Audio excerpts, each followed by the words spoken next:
ourselves a Lincoln Continental here. Gonna be changing the fuel pump. First step, lift up on the seats, both sides. We're gonna do that side and then we'll remove the seat. Second step, once you have the seat off, would be to access this plug right here. And I'm just gonna pry up on this plug. This is where the power for the fuel pump goes through. And this is where I'm gonna verify that, hey, the fuel pump is actually bad. So to access the wires, if we pull this away, we can look in there. It's going to be tough to see, but that right there is a plug and you can see it. So what you can do, sorry for the shaky cam footage, reach under the car with your hand and release it.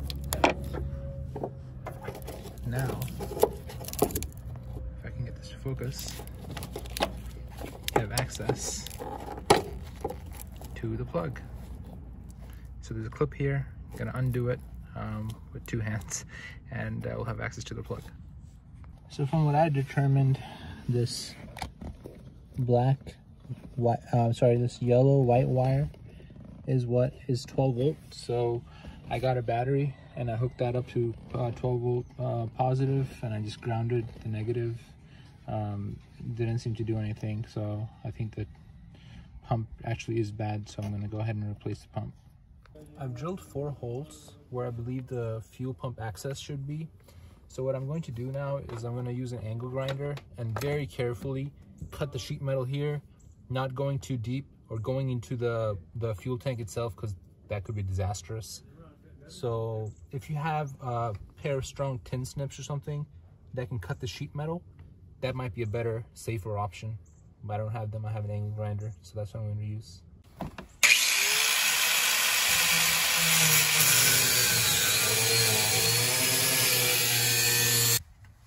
All right, don't be an idiot like me and start cutting there. Actually, you can start cutting right where this molded kind of rubber piece starts. And that'll give you better access to a fuel pump.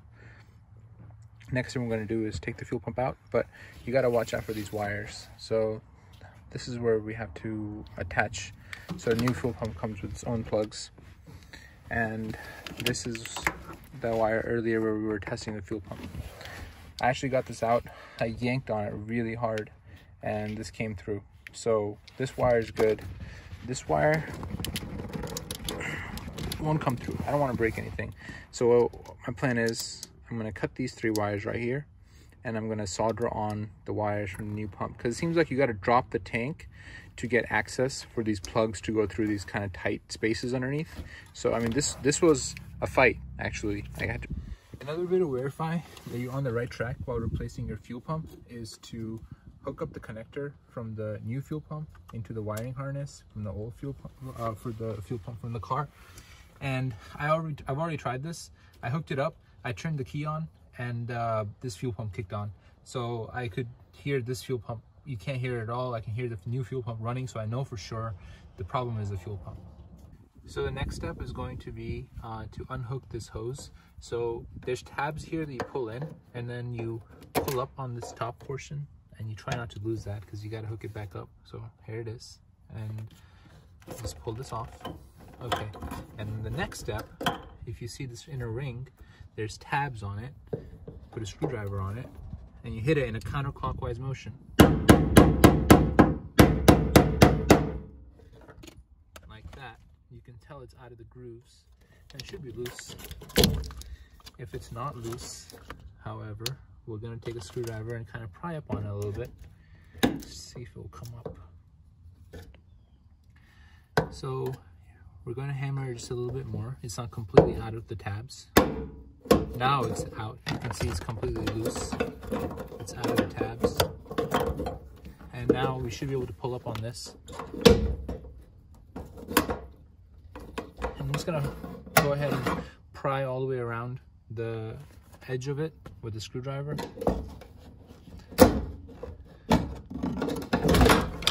Just loosen it up.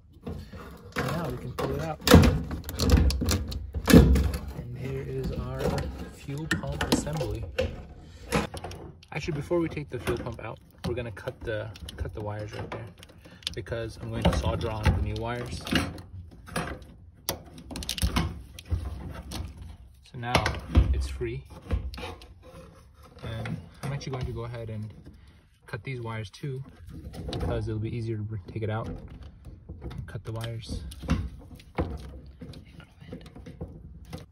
Okay, I went ahead and cut the wires to the pump, and I went ahead and cut these wires coming from the harness from the other side of the car, and that way I was able to get the ring off as well. And now I can just pull up on this to get the assembly out. And it's a bit of a mess. Try your best not to get gas everywhere. And that's it. That's the assembly out. And then we're gonna get this gasket out of the way. Try not to let anything fall into the tank. But here's our old gasket. It's off. And I'm gonna go ahead and replace this gasket with the new gasket that came with my pump. Clean the mating surface for the new gasket because you want it to seal. And I'm gonna just spray some carb cleaner. Taking care not to let. Okay, so the new gasket's in place. It doesn't sit completely flat, but that's okay. We're gonna put this assembly in. So you gotta maneuver it a little bit to get the float in there.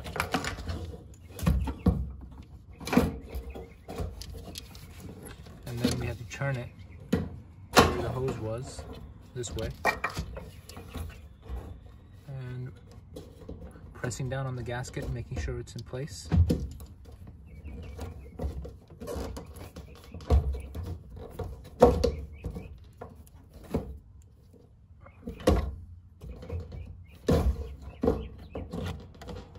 There, it's in place. Oh yeah, it's a good idea to wear gloves because you will cut your hand on this. So I've had to put on some gloves. These edges are very sharp and you will cut your hands on this. So just be careful. So put on some gloves. Anyway, so press this down, and the fuel pump will want to come up. It's got like a spring on it. Just keep it pressed down and see till you get it locked into place. And now what you can do is the reverse with the hammer. Now we're gonna go clockwise. So screwdriver, hammer.